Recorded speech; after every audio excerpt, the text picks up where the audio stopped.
మన ప్రభువు ప్రియ రక్షకుడు యేసుక్రీస్తు వారి శ్రేష్టమైన నామంలో ఈ ఫేస్బుక్ లైవ్ లో చూస్తున్న మీ అందరికీ ప్రభు పేరిట వందనాలు తెలియపరుస్తున్నాను. ఈరోజు చాలా కాలం తర్వాత మళ్ళీ ఈ విధంగా లైవ్ లోకి రావడానికి దేవుడు ఇచ్చిన ఈ శ్రేష్టమైన అవకాశాన్ని బట్టి దేవుని నామాన్ని ఎంతో స్తుతిస్తున్నాను. ఈ లైవ్ లో మనం యేసుక్రీస్తు వారు మనకిచ్చిన ఈ అవకాశాన్ని ఉపయోగించుకుని ఒక అంశాన్ని మీతో నేను పంచుకోవాలని చెప్పి ఈరోజు నేను మీ ముందుకు రావడం జరిగింది. అంశం ఏంటంటే, ప్రియ దేవుని బిడ్డలారా, కృతజ్ఞత. సాధారణంగా నవంబర్ నెల అంతా మనం అబ్జర్వ్ చేస్తే అందరూ దేవుని చేసిన మేలులన్నీ జ్ఞాపకం పెట్టుకుని ఈ నవంబర్ నెలలో దేవునికి కృతజ్ఞతాస్తుతులు చెల్లిస్తూ ఉంటారు. సో ఈ నవంబర్ నెల అని కాదు కానీ జీవితాంతం మనం దేవుణ్ణి, ఆయన చేసిన మేలులు మనం ఎప్పటికప్పుడు జ్ఞాపకం పెట్టుకుని ఆయన్ని స్తుతించాల్సిన అవసరం ఎంతైనా ఉంది. ఆ విషయాన్ని మీరు గమనించవలసిందిగా ప్రభు పేరిట నేను కోరుకుంటున్నాను. వాక్య భాగంలోకి వెళ్దాం. దానికన్నా ముందు ఈ గ్రాటిట్యూడ్ అంటే ఏమిటి, అసలు దేవుడు మనిషి దగ్గర నుండి గ్రాటిట్యూడ్ అంటే కృతజ్ఞత మనిషికి ఉండాలని దేవుడు ఎందుకు ఆశిస్తున్నాడు అనేది మనం ఒక 2 విషయాలు నేను చెప్తాను. జాగ్రత్తగా వినగలరని నేను ఆశిస్తున్నాను. దేవుని యొక్క మనస్సు మనం తెలుసుకుంటే, దేవుని యొక్క క్రియలు లేకపోతే దేవుని యొక్క పనులు మన జీవితంలో మనం జరిగినవి కానీ మనం అందరం ఆలోచిస్తూ ఉంటే ఈ కృతజ్ఞత అనే పదానికి అర్థం మనకు అప్పుడు అర్థమవుతుంది. ఈ కృతజ్ఞత మనిషికి ఉండాలని దేవుడు ఎందుకు ఆశిస్తున్నాడంటే, మనిషి జీవితంలో ఏదన్నా ఒక జరిగితే అది దేవుని ద్వారా జరిగింది అన్న విషయాన్ని మనం గ్రహించాలని దేవుని యొక్క ఉద్దేశం అన్నమాట. ఒకటి. రెండోది, మనం దేవునికి కృతజ్ఞత ఉండటం బట్టి ఇది మనం దేవుని యొక్క ఉనికిని మనం చాటుతున్న వాళ్ళం అవుతాం. ఒకటి. రెండవది, దేవుని యొక్క సార్వభౌమ అధికారాన్ని, అలాగే దేవుని యొక్క సమకూర్పుని, అలాగే ఆయన యొక్క ప్రేమను, ఆయనకి మనకు మధ్య ఉన్న సంబంధాన్ని మనము ప్రతిబింబించే వాళ్ళగా ఉన్నాం ఈ కృతజ్ఞత చాటుకోవడం ద్వారా. ఈ కృతజ్ఞత మనం దేవునికి కలిగి ఉండడం, దాని అర్థం ఏంటంటే మనకు కలిగిన ప్రతిదీ కూడా దేవుని వల్ల కలిగింది అని మనం చెప్తున్నామని అర్థం అన్నమాట అండి. దేవుని దయ వల్ల మనం బ్రతికాము అన్న విషయాన్ని లోకానికి చాటుతున్నాము ఒక సాక్షులుగా. అలాగే మనకి దేవునికి మధ్య ఒక సంబంధాన్ని కూడా ఈ కృతజ్ఞత అనేది ఎప్పుడు కలిగి దేవునితో సంబంధం అనేది ఉంటుంది కృతజ్ఞత ద్వారా. రెండవది, ఈ కృతజ్ఞత ద్వారా మనం అర్థం చేసుకోవాల్సిన విషయం ఏంటంటే, మన యొక్క హృదయము దేవునితో అనుసంధానమై ఉంది అన్న విషయాన్ని ఈ కృతజ్ఞత ద్వారా మనము గ్రహించుకోవచ్చు, దేవునికి తెలుపడం ద్వారా. ఇది మన జీవితం క్రీస్తు కేంద్రీకృతమైన జీవితం లేదా దేవుని యొక్క కేంద్రీకృతమైన జీవితంగా మన చాటి చెప్తాం అవుతుంది తప్ప మన యొక్క సొంత కేంద్రీకృత నిర్ణయాలు అంటే సెల్ఫ్ సెంటర్డ్ లైఫ్ లేదు అన్న విషయాన్ని మనం ఈ కృతజ్ఞత కలిగి ఉండటం ద్వారా మనం లోకానికి కానీ దేవునికి కానీ మనము చాటి చెప్పుకుంటున్న వాళ్ళం అవుతామండి. ఈ కృతజ్ఞత అనేది మానవుడిలో ఒక బాంధవ్యాలు, దేవునికి మానవుడికి మధ్య ఉన్న సంబంధ బాంధవ్యాలను గుర్తు చేసేదై ఉంది. పరిశుద్ధ గ్రంథాలు ఒకసారి మనం చూస్తే, యాకోబు పత్రిక, యేసుక్రీస్తు వారి యొక్క సొంత తమ్ముడు యాకోబు రాసిన పత్రిక 1వ అధ్యాయం 17వ వచనం మనం చూస్తే ఈ విధంగా రాసి ఉందండి. శ్రేష్టమైన ప్రతి ఈవియు సంపూర్ణమైన ప్రతి వరమును పరసంబంధమైనదై జ్యోతిర్మయుడగు తండ్రి యొద్ద నుండి వచ్చును. ఆయన యందు ఏ చంచలత్వమైనను గమనముల వలన కలుగు ఏ ఛాయ అయినను లేదు. ఆయన తాను సృష్టించిన వాటిలో మనము ప్రథమ ఫలముగా ఉండునట్లు సత్యవాక్యము వలన మనలను తన సంకల్ప ప్రకారము అన్నాడు కన్యను అని రాసిందండి. చూడండి, ఏ దేవుని బిడ్డలారా, శ్రేష్టమైన ప్రతి అంటే మన జీవితాలలో మనం ఏదైనా ఒక మంచిది కలిగి ఉన్నాము అని మనం ఏదైతే అనుకుంటున్నామో అది ప్రభు యొక్క దయ వలన, దేవుని యొక్క దయ వలన మనం కలిగి ఉన్నామన్న విషయాన్ని గమనించాలి. అది పరసంబంధమైనది, అది దేవుడు మనకి ఇచ్చినదై ఉన్నది. జ్యోతిర్మయుడు తండ్రి, ఫాదర్ ఆఫ్ లైట్స్ ద్వారా మనకి ఈ యొక్క వచ్చిందన్న విషయాన్ని మనం గమనించవచ్చు. కాబట్టి మనం కలిగి ఉన్న ప్రతిదీ కూడా దేవుడిచ్చిందై ఉంది కాబట్టి మనం ఆ విషయాన్ని జ్ఞాపకం చేసుకుని ప్రభువుని మనం ఏం చేయాలి? ఘనపరచాలి. ఆ విషయాన్ని మనం ఏం చేయాలి? తెలుసుకోవాలి. మనకున్న ప్రతి ఒక్క దేవుని యొక్క ఆశీర్వాదం ద్వారా మనకి ఏదైనా వచ్చింది అన్నది మనం గమనించాలి. ఎందుకంటే ఇవి మనం చూసాము, ప్రతిదీ కూడా దేవుని దగ్గర నుండి వచ్చింది. ఎక్కడ కూడా మన సొంత ఇది ద్వారా రాలేదన్న విషయాన్ని మనం ఏం చేయాలి? గమనించాలి. కాబట్టి ఈ విషయాన్ని ఎప్పుడైతే మనం అర్థం చేసుకుంటామో, గమనిస్తామో, నాకు కలిగి ఉన్నదంతా దేవునిదే అన్న విషయాన్ని, అప్పుడు మనం ఆయన కృతజ్ఞత చూపించగలిగిన వారంగా ఉంటాం. కృతజ్ఞత అనేది దేవుడు మనందరి విషయంలో కోరుకుంటున్నదండి. ఆ విషయాన్ని మనం ఏం చేయాలి? గమనించాలి. ఈ కృతజ్ఞత ద్వారా మనము దేవుని యొక్క నామాన్ని మనము ఘనపరిచే వారంగా, దేవుని యొక్క మంచితనాన్ని, ఆయన కనికరాన్ని, తర్వాత ఆయన మన పట్ల చూపిస్తున్న ప్రేమను మనము కృతజ్ఞత చూపిస్తున్న వారంగా, ఆయనకి మనము స్తుతులు చెల్లిస్తున్న వారంగా, ఆయన చేసిన ఈ యొక్క మరి మంచితనాన్ని బట్టి, ఆయన నామాన్ని బట్టి, ఆయన కనికరాన్ని బట్టి, ఆయన యొక్క ప్రేమను బట్టి మనం ఆయనకి స్తుతులు చెల్లించడానికి కృతజ్ఞత అనేది ఉపయోగపడిద్ది. సరే చూడండి, కీర్తనలు 136వ వచనం 36వ అధ్యాయం 1వ వచనం చూస్తే ఈ విధంగా రాసి ఉంది. చూడండి ఏమని రాసి ఉంది? యెహోవా దయాళుడు, ఆయనకు కృతజ్ఞతాస్తుతులు చెల్లించుడి, ఆయన కృప నిత్యముండును. దేవునికి కృతజ్ఞతాస్తుతులు చెల్లించుడి, ఆయన కృప నిత్యముండును. ప్రభువుల ప్రభువుకు నాకు కృతజ్ఞతాస్తుతులు చెల్లించుడి. చూడండి, ఆయనకు కృతజ్ఞతాస్తుతులు చెల్లించమని లేఖనాల్లో మనం చూస్తున్నాం. దేనికోసం లేఖనాల్లో ఆయన కృతజ్ఞతాస్తుతులు చెల్లించమని కారణాలు తెలియపరుస్తున్నాడు ప్రభు. ఏంటి అని అంటే, ఆయన మంచివాడు, ఆయన దయాళుడు, ఆయన కనికరము కలిగిన వాడు, కాబట్టి ఆయన మహస్కార్యములు చేయువాడు. వాటి అన్నీ జ్ఞాపకం చేసుకుని మనం ఏం చేయాలి? ఆయన్ని స్తుతించాలి. చాలా మంది దేవుణ్ణి స్తుతించకపోవడానికి మరి ఒక కారణం ఏంటి అని అంటే, వాళ్ళు కలిగినది అంతా కూడా దేవుని ద్వారా కాదు, వాళ్ళ స్వయం కృషి ద్వారా, వాళ్ళ స్వయం తెలివితేటల ద్వారా, వాళ్ళ యొక్క కష్టము ద్వారా, వారికి ఉన్న పలుకుబడి ద్వారా, వాళ్ళకున్న సోర్స్ ఆఫ్ ఇన్కమ్ ద్వారా, వీటి ద్వారా మేము కలిగి ఉన్నాం తప్ప ఇది దేవుంది కాదు, మేము ఆయనకి ఎందుకు కృతజ్ఞతాస్తుతులు చెల్లించాలి అనే మనస్తత్వంలోకి చాలా మంది వెళ్ళిపోతారు.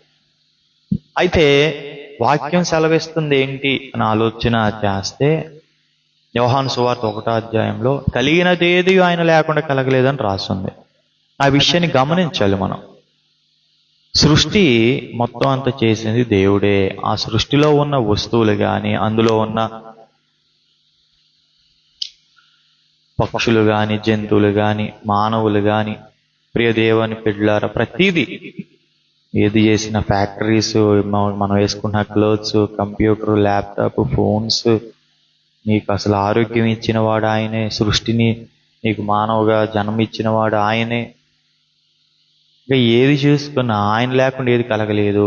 ఏది కలిగినా ఆయన ద్వారానే కలిగింది. కాబట్టి ఆయన అంటే కొంతమంది ఏం ద్వారా ఆయన ద్వారానే కలిగిందా అంటున్నారు, అంటే చెడు కూడా ఆయన ద్వారా కలిగిందా అంటారు. కాదు, మంచిది మాత్రమే ఆయన ద్వారా కలిగింది. నీకు కలిగిన మంచి ప్రతిదీ కూడా దేవుడు నీ పట్ల కనికరం చూపించి ఆయన నీకు ఇచ్చినవాడు. కాబట్టి నువ్వు ఏది పొందుకున్నా ఆయన దయా దాక్షిణ్యం వల్ల పొందుకున్నావు అన్న విషయాన్ని జ్ఞాపకం చేసుకుని ఆయనకి స్తుతులు చెల్లించాల్సిన అవసరం అయి ఉన్నది. మనం ఆ విషయాన్ని మనం ఏం చేయాలి? గమనించాలి. ప్రియ దేవుని బిడ్డలారా, అలాగే మన కృతజ్ఞతాస్తుతులు దేవునికి చెల్లించడం ద్వారా మనము చెప్పకనే ఒక విషయాన్ని ఆయనకి చెప్తున్నాము. ఏంటి అని అంటే, ఆయన సార్వభౌమ అధికారాన్ని, ఆయన సార్వభౌమ ప్రణాళికను మనము ఏం చేస్తున్న వారమై ఉన్నాము? ఎక్నాలెడ్జ్, పట్టించుకుంటున్న వాళ్ళమై ఉంటాం. ఒకవేళ నీకు ఆయన యొక్క సార్వభౌమ అధికారాన్ని కానీ ఆయన సార్వభౌమ ప్రణాళికను నువ్వు కృతజ్ఞతాస్తుతులు చెల్లించకపోతే నువ్వు ఆయన ఏం చేయనట్టు, ఆయన ప్రణాళికను, ఆయన అధికారాన్ని నువ్వు తిరస్కరించిన వాడివి అయిపోతావు. కానీ కృతజ్ఞత ఉండటం బట్టి మనం దేవుని యొక్క సార్వభౌమ అధికారాన్ని, ఆయన ప్రణాళికను, ఆయన చూడండి నమ్మకత్వాన్ని మనం ఏం చేస్తున్నాము? ఎక్నాలజీ, పట్టించుకుంటున్న వాళ్ళం అవుతాం. ప్రతి దానికి ఆయనకి కృతజ్ఞతాస్తుతులు చెల్లించడానికి ఆ విషయంలో మనం ఏం చేయవచ్చు? ఆలోచన చేయవచ్చు. కొన్నిసార్లు ఎన్నో ఇరుకులు, ఇబ్బందులు, కష్టాలు, నష్టాలు, ఎన్నో శ్రమలు, ఎన్నో హింసలు, బాధలు ఎన్నో వస్తూ ఉంటాయి. అయినా కానీ వాటి యందు కూడా మనం ఏం చేయాలి? ప్రభు యందు అతిశయించాలి, ప్రభుని స్తుతించాలి, కొనియాడాలి. అవి మేలుకై నీకే దేవుడు పంపించాడు అన్న విషయాన్ని మనం ఏం చేయాలి? గమనించాలి. రోమిలికి రాసిన పత్రిక 8:28 ఏమనుందంటే, దేవుని ప్రేమించే వారికి అనగా ఆయన సంకల్పము చొప్పున పిలువబడిన వారికి మేలు కలుగుటకే సమస్తము సమకూడి జరుగుచున్నవని మనం ఎరుగుదామని రాస్తుందండి. కాబట్టి ప్రియ దేవుని బిడ్డలారా, మేలుకై దేవుడు సమస్తాన్ని నువ్వు ఆయన ప్రేమిస్తే నీకు జరిగిస్తున్నాడు. అది కూడా సమస్తము జరిగించే విషయంలో కొన్నిసార్లు ఇరుకులు, ఇబ్బందులు, హింసలు, బాధలు ఎన్నో వస్తాయి. అవి కూడా నీ మేలు కోసమే. అందుకని నువ్వేం చేయాలి? నువ్వు దేవుని నీ యొక్క కష్ట సమయాలలో కూడా నువ్వు ఆయన్ని స్తుతించాల్సిన అవసరం ఎంతైనా ఉందండి. ఆ విషయాన్ని మీరు గమనించవలసిందిగా ప్రభు పేట మిమ్మల్ని కోరుకున్నాడు. ఇర్మియా 29:11 అంటాడు, రాబో కాలమందు మీకు మేలు కోసమే నేను ఏం చేస్తున్నాను? ఇవన్నీ చేస్తున్నాను అని అంటాడు. సో దేవుడు ఇరుకులు, ఇబ్బందులు మనకు కష్టం చేసిన అది హానికరమైన ఆలోచనల కోసం మన మీద ఆయనకి లేవు. కానీ సమాధానకరమైన ఆలోచనలతోనే దేవుడు తన ప్రణాళికను మన పట్ల ఏం చేస్తున్నాడు? కొనసాగిస్తున్నాడు. ఆ విషయాన్ని మనం ఏం చేయాలి? గమనించాలి. చాలాసార్లు మనం ఆలోచన చేస్తే మానవ స్వభావం కొద్ది కొన్ని ఇరుకులు, ఇబ్బందులు, హింసలు, బాధలు, కష్టాలు వస్తాయి. మనం ఏం చేస్తాం? ప్రభువుని మనం అంటే కొంతమంది ఆయన లేడు, ఆయన ఉంటే ఎలా జరుగుద్దా, అసలు ఆయన ఏం దేవుడు, ఆయన ఏంటి మమ్మల్ని ఎంత బాధ పెడుతున్నాడు, ఎంతమంది మమ్మల్ని సూటిపోటి మాట్లాడంటే ఆయన ఎక్కడున్నాడు, మాకు కష్టాలు వస్తే ఆయన ఎక్కడున్నాడు, మాకు ఆరోగ్యం బాగోకపోతే ఆయన ఎక్కడున్నాడు, మాకు అలా జరిగితే ఆయన ఎక్కడున్నాడు, మాకు ఇలా జరిగితే ఆయన ఎక్కడున్నాడు, ఇలాంటి మాటలు మాట్లాడుతూ ఉంటారు. కానీ ప్రభువు నిన్నెప్పుడు కూడా విడిచిపెట్టలేదు. ఆయన విషయాన్ని నువ్వేం చేయాలి? గమనించాలి. ఆయన ఏ రోజు కూడా నిన్ను ఆయన దగ్గర నుండి ఆయన ఆయన ఆయన సన్నిధి నీతో ఎప్పుడు ఉంచాడే తప్ప నీ దగ్గర నుండి ఆయన ఎప్పుడు కూడా ఎక్కడికి వెళ్ళిపోలేదు. ఆ వసన, ఆ ఇరుకులు కానీ, ఆ హింసలు కానీ, ఆ సూటిపోటి మాటలు కానీ, ఆ బాధలు కానీ, ఆ యొక్క లేమి కానీ, కలిమి కానీ, ఇవన్నీ దేనికోసం వస్తుందంటే నిన్ను ప్రభువు ఇంకా స్థిరపరచడానికి అవన్నీ వస్తున్నాయి తప్ప ప్రభువు నుండి నువ్వు వేరైపోవాలని కానీ, నీకు హాని కరగాలని కానీ ఆయన అవన్నీ చేయడంలా. ఆ విషయాన్ని మనం ఏం చేయాలి? గమనించాలి. ఒక మంచి ఒక రాయి ఉందండి. ఆ రాయిని సుత్తిపెట్టి ఆ శిల్పకారుడు దాన్ని కొడితేనే దానికి ఒక మంచి రూపం వస్తుంది, లేకపోతే రాదు. అట్లాగే మన జీవితాల్లో కూడా కొన్నిసార్లు ఒక మంచి రూపము, మంచి ఇది కావాలంటే దేవుడు కొన్నిసార్లు మనల్ని హింసల గుండా, బాధల గుండా, కొన్నిసార్లు రకరకాల ప్రయాసల గుండా ఆయన మనల్ని పంపిస్తాడు. వాటి ద్వారా మనము ఏమవుతాం? ఒక మంచి రూపం మన జీవితంలో వస్తుంది. ఆ విషయాన్ని మీరు గమనించాలి అని ప్రభు పేరట మిమ్మల్ని కోరుకుంటున్నానండి. కాబట్టి నువ్వు ఏది జరిగినా ప్రభుకి స్తుతులు చెల్లించాల్సిన అవసరం ఉంది. 1 తెస్సలోనికీయులకు రాసిన పత్రిక 5వ అధ్యాయం 18వ వచనంలో మీరు చూస్తే ఒకసారి చూడండి.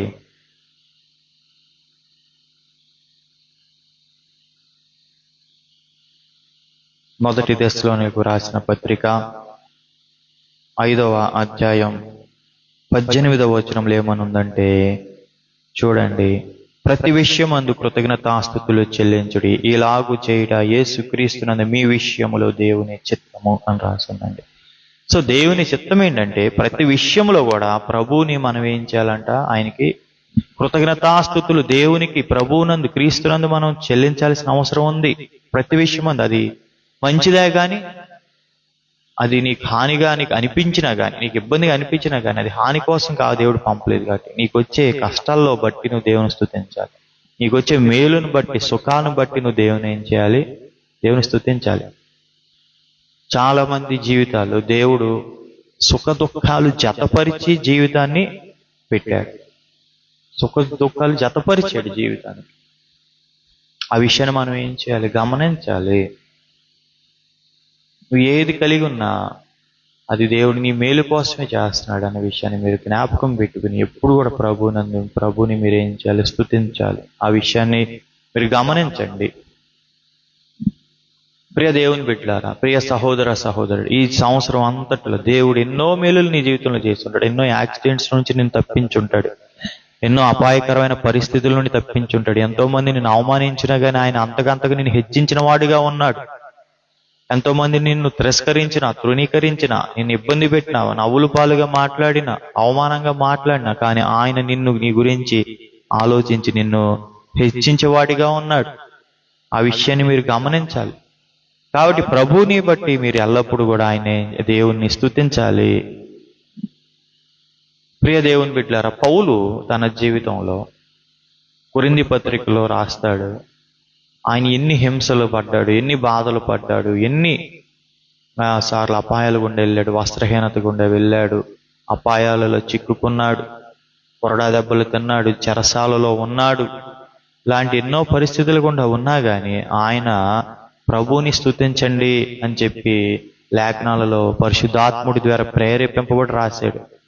ఆయన ఎన్ని బాధలు పడ్డా ఏమని చెప్తున్నాడు, ప్రభువుని స్తుతించమని చెప్తున్నాడు. అంటే కొంతమంది భక్తులు వాళ్ళ దేవుని ప్రణాళికను అర్థం చేసుకున్నప్పుడు దేవుని ఏం చేస్తున్నారు, స్తుతిస్తున్నారు.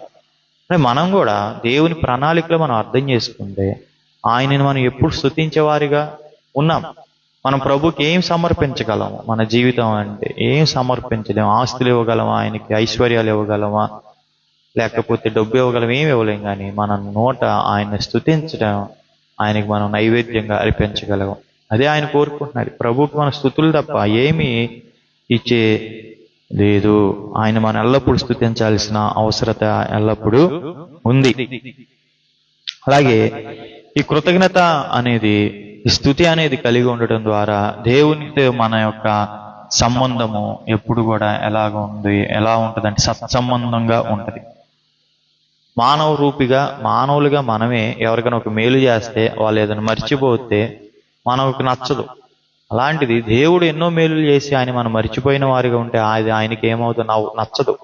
ఒకసారి మనం లూకాసు వార్త 17వ అధ్యాయంలో 10 మంది కుష్టి రోగుల్ని యేసుక్రీస్తు వారు స్వస్థపరిస్తే ఒకడు వెనక్కి వచ్చాడు. అతడు సమరయుడు, ఒక అన్యుడు. తిరిగి వచ్చి ఆయనకి కృతజ్ఞతాస్తుతులు చెల్లించి ఆయన పొందిన స్వస్థతను బట్టి దేవుని మహింపరిస్తే యేసుక్రీస్తు వారు అడిగింది ఏంటంటే, మిగతా 9 మంది ఎక్కడా అని అడిగారు.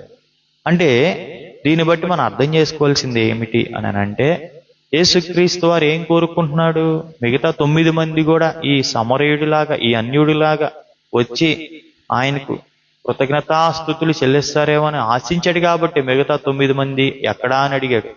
ఎందుకు 10 మంది బాగుపడితే ఒకళ్ళు రావటం ఏంటి తిరిగని?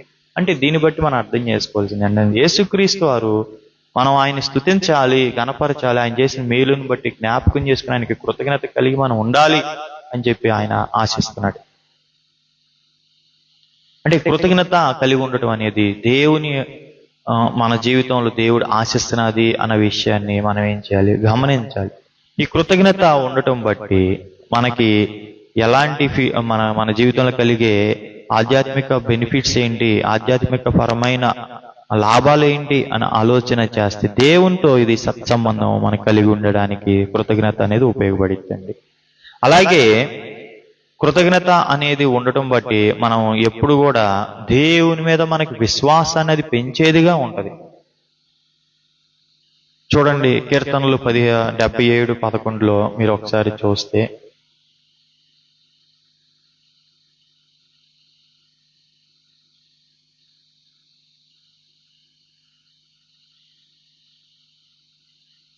కీర్తనలు 77:11 మనం చూద్దాం. యెహోవా చేసిన కార్యములను, పూర్వము జరిగిన నీ ఆశ్చర్య కార్యములను నేను మనస్సుకు తెచ్చుకుందును అని కీర్తనకారుడు ఏం చేస్తున్నాడు తెలియపరుస్తున్నాడండి. అంటే ఆయన చేసిన మేలును మనం ఏం చేయాలి, పూర్వము నుండి, అంటే నీ జీవితంలో ఆయన చేసిన ఎన్నో మేలులు ఆయన ఏం చేయాలి, జ్ఞాపకం చేసుకోవాలి, మనస్సుకు తెచ్చుకోవాలి. నా జీవితంలో నేను ఎన్నో మేలులు ఆయన ద్వారా పొందాను, ఎన్నో అపాయాల నుండి బయటపడ్డాను, ఎన్నో కీడుల నుండి అవన్నీ నేను జ్ఞాపకం చేసుకుని ప్రభుని నేనేం చేస్తాను, స్తుతిస్తూ ఉంటాను. అప్పుడు స్తుతించిన తర్వాత నాకు ఆ తర్వాత ఎప్పుడైనా గడ్డు పరిస్థితులు వచ్చినప్పుడు నాకు వెంటనే దేవుడు చేసిన మేలులు జ్ఞాపకం వచ్చి, ఈ గడ్డు పరిస్థితుల్లో కూడా ఆయన నన్ను అంతకుముందు గట్టెక్కించినట్టు ఇప్పుడు గట్టెక్కించగలన నమ్మకం ఆటోమేటిక్ గా వస్తుంది. దానికి కారణం ఏంటి అని అంటే ఆయన చేసిన మేలును ఏం చేస్తాం, మనసుకు తెచ్చుకుని పూర్వం నుండి ఆయన చేసిన అన్ని జ్ఞాపకం చేసుకోవడం బట్టి, అంటే కృతజ్ఞత ఉండటం ద్వారా మనకి ఆయన మీద విశ్వాసం అనేది అంచెలంచెలుగా పెరిగింది. దానికి ఉదాహరణగా బైబిల్లో మనం చూస్తే దావీదు తన జీవితంలో ఒక గొర్రెల కాపరిగా ఉన్నప్పుడు ఒకసారి ఎలుగుబంటి వస్తే ఎలుగుబంటిని చంపేస్తాడు. తర్వాత తన జీవితంలో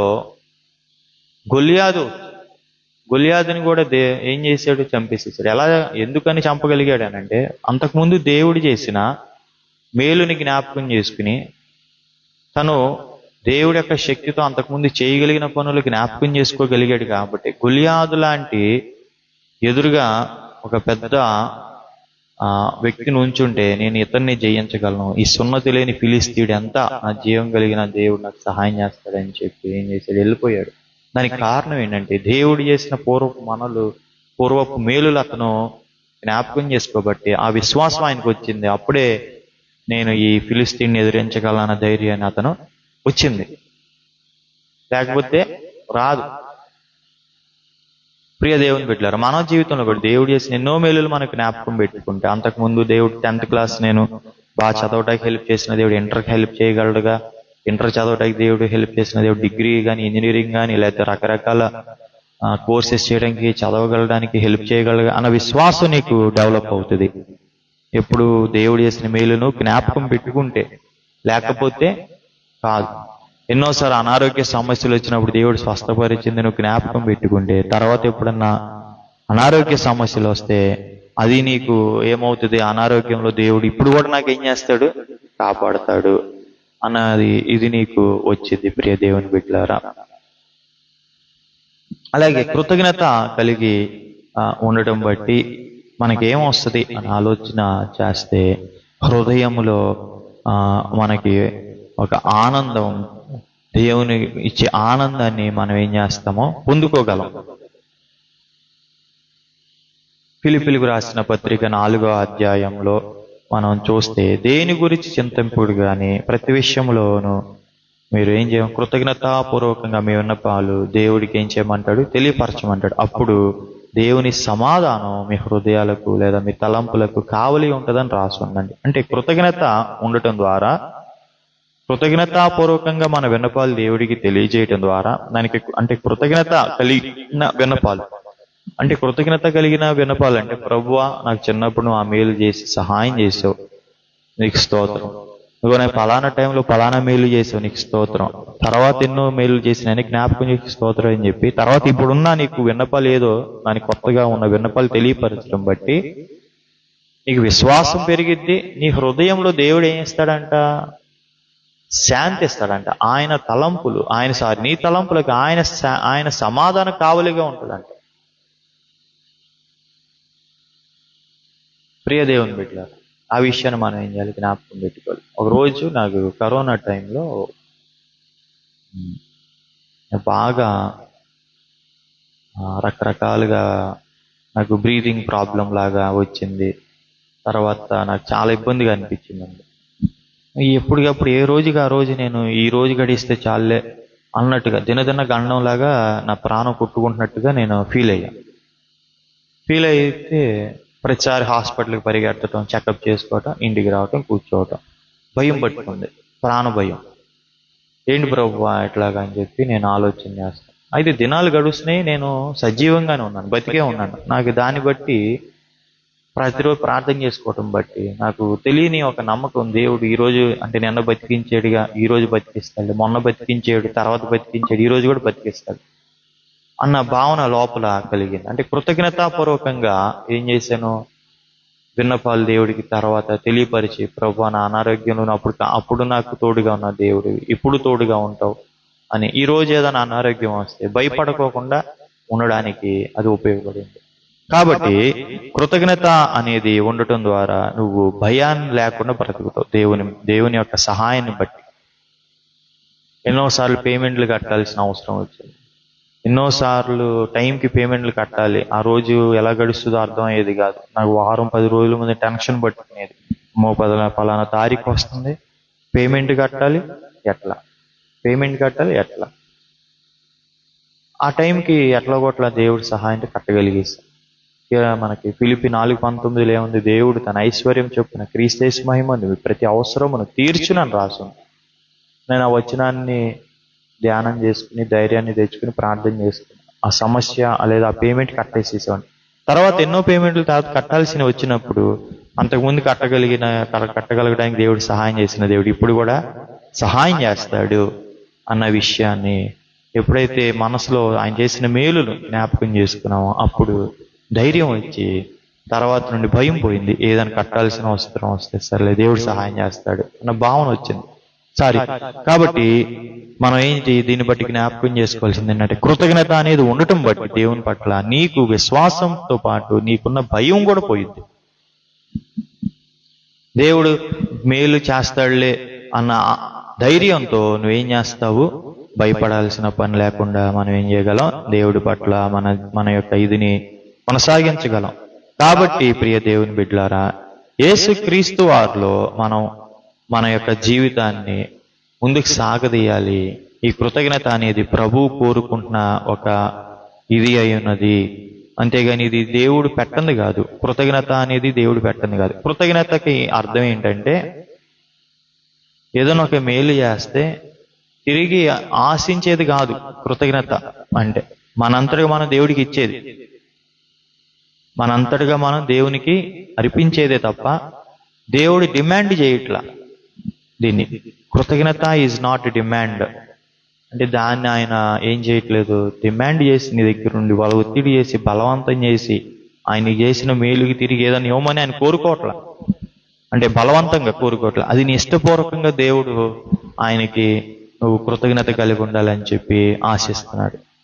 దేవుడికి ఏం పోయిందండి, భూమి ఆయనదే, ఆకాశం ఆయనదే, సమస్తం ఆయనదే. నువ్వు ఆయనకి స్తుతులు చెల్లించకపోయినా ఆయనకి పోయేదేం లేదు. కానీ నీకు నాకు పోతుంది. కృతజ్ఞతాస్తుతులు చెల్లించకపోతే మనకి భయం పట్టుకుంటుంది. అంటే అంతకుముందు మేలులు ఎన్నో చేసి మర్చిపోవటం బట్టి మనం మర్చిపోతే కృతజ్ఞత ఘాతకులం అయిపోతాం, విశ్వాసం లేనివారం అయిపోతాం. క్రీస్తు కేంద్రీకృత జీవితం దగ్గర నుండి సెల్ఫ్ కేంద్రీకృత జీవితం అయిపోతుంది. అంటే ఇది అంతకుముందు దేవుడి ద్వారా వచ్చిందని అనుకున్న మనస్తత్వం నుండి ఇది అంత దేవుని ద్వారా కాదు, ఇది నా ద్వారా వచ్చిందన్న మనస్తత్వానికి మనం ఏమైపోతాం, దిగజారిపోతాం. అది చాలా మన జీవితంలో ఎంతో హాని చేసేదిగా ఉంటుంది. క్రీస్తు కేంద్రీకృత జీవితాన్ని కోల్పోతాం కృతజ్ఞత లేకపోవటం బట్టి. దాని అర్థం ఏంటంటే అంతకుముందు నాకు ఏదైనా జరిగితే అది దేవుడి ద్వారా నేను జయించగలిగాను కదా అన్న భావన పోయి, అంతకుముందు దేవుడి ద్వారా జయించానో లేదో నాకు తెలియదు కానీ ఇప్పుడు మాత్రం ఏదైనా వస్తే దేవుడి ద్వారా కన్నా నేను జయించేస్తాను అనుకున్న మనస్తత్వానికి వెళ్ళిపోతాను. అంటే నువ్వు క్రీస్తుని కోల్పోతావు, దేవుని కోల్పోతావు, భక్తిని కోల్పోతావు కృతజ్ఞత లేకపోవటం బట్టి. దేవుడికి మహిమ కన్నా నీ మహిమ కోసం నువ్వు బ్రతుకుతావు. ఒక మేలు చేసిన దేవుడిని జ్ఞాపకం చేసుకోకుండా అంటే కృతజ్ఞత లేకపోవడం అర్థం ఏంటంటే, ఏదైనా సమస్య వచ్చినా ఏదన్నా వచ్చినా లేదా నా కష్టంతో నేను జయించగలను భావన నీలో ఉంది కాబట్టి కృతజ్ఞత నీలో ఉండదు అనమాట. ఏదైనా నేను సాధించగలిగింది నా శక్తితోనే, నా సామర్థ్యంతోనే, నా బలంతోనే, నా తెలివితేటలతో, నా పలుకుబడితోనే ఇది నేను చేయగలను అని అనుకుంటున్నా అనే భావన నీలో రోజు రోజుకి వస్తే నువ్వు దేవుని మీద నీకున్న కృతజ్ఞత భావం పోయింది. ఎందుకు? నువ్వు దేవుని మీద ఆధారపడతాం కన్నా నీ మీద, నీ తెలివితేటల మీద, నీ మనస్సులో ఉన్న భావాల మీద, ఆలోచనల మీద నువ్వు ఆధారపడుతున్న వాడిగా అయిపోతున్నప్పుడు దేవుని నుండి వెనక్కి వెళ్ళిపోయేవాడిగా ఉన్నావు. ఒక రోజు ఒక పెద్ద ఎవాంజలిస్ట్ విమానాల్లో తిరిగి ఆయన ప్రతిదీ దేవుడి ద్వారా వచ్చిందని చెప్పిన ఆయన చివరికి నేనే అనుకోవటం ద్వారా ఏమైపోయాడు? దేవుని నుండి దూరం అయిపోయాడు. కారణం ఏంటంటే నా శక్తి ద్వారా, నా సామర్థ్యం ద్వారా జరిగిందన్న భావనలోకి వెళ్ళిపోయాడు. సో కృతజ్ఞత అనేది లేకపోవటం బట్టి, లేదా దేవుని చేసిన మేలులు జ్ఞాపకం చేసుకుని ఆయనకు స్తుతి చెల్లించకపోవటం బట్టి మన జీవితాలు క్రీస్తు కేంద్రీకృత జీవితాల దగ్గర నుండి స్వయం కేంద్రీకృత జీవితాలుగా మారి దేవుని దూరం అయిపోయే ప్రమాదం చాలా ఉంది. ఆ విషయాన్ని మనం ఏం చేయాలి? జ్ఞాపకం పెట్టుకోవాలి. కాబట్టి బైబిల్ యేసుక్రీస్తు ఒక మాట చెప్తాను, నన్ను వెంబడించేవాడు, నాకు శిష్యుడిగా ఉండాలని కోరుకుంటున్నవాడు తను ఉపేక్షించుకుని సిలువనెత్తుకుని నన్ను వెంబడించమన్నాడు. అందులో ఉపేక్షించుకోవటం, తృణీకరించుకోవటం అంటే అర్థం ఏంటంటే నా తెలివితేటలు బట్టి కాదు, దేవుని బట్టి, నా ప్రణాళికను బట్టి కాదు, దేవుని ప్రణాళికను బట్టి ఇది జరిగింది.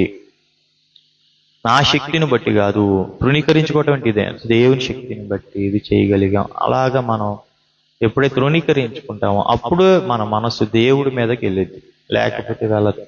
కాబట్టి కృతజ్ఞత అనేది లేకపోతే మన జీవితాలు దేవుడి కేంద్రీకృత జీవితాలుగా నుండి స్వయం కేంద్రీకృత జీవితాలుగా వచ్చి మనం ఏమైపోతాం? దేవుడిచ్చే ఆ యొక్క పరమ జీవాన్ని కోల్పోయే ప్రమాదం చాలా ఉంది. కాబట్టి కృతజ్ఞత అనేది ఎంత ప్రాముఖ్యమైందో మీరు గమనించవలసిందిగా ప్రభు పేరట మిమ్మల్ని ఏం చేస్తున్నాను? కోరుకుంటున్నాను.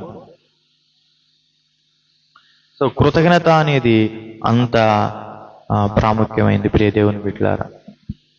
చూడండి, కొలసీలకు రాసిన పత్రిక 4:2